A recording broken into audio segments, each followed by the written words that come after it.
kung magaling ka sa mga baboy, sa baboy ha, paano mo malalaman ang binili mong baboy na lalaki o babae? Sa palengke kasi nakachap na yan nakachap na, di ba? O, nakaatado na.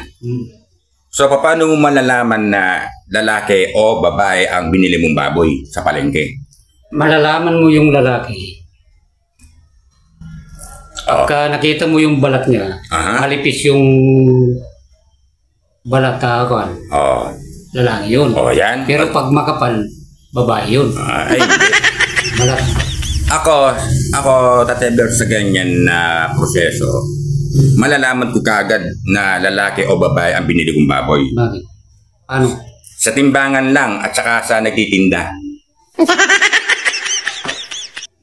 Paano mo malalaman nun? Siyempre, halimbawa, kapag sabi ng tindera, ano po ito, boss? Sabi sa'yo, no? Titimbangin o kikiluhin?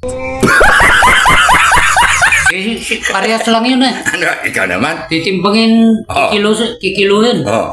Sa pangalan pa na magkaiba na, titimbangin. Lalaki na yon. Sa babae, ano? Sa babae. Kiluhin.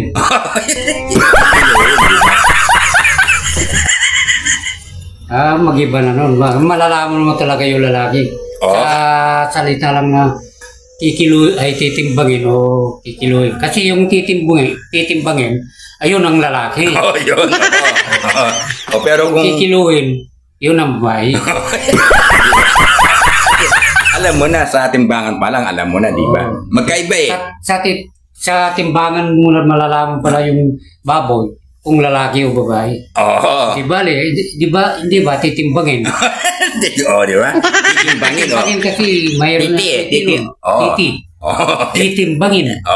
Yung babae. Kikiluhin. Yan, ganyan.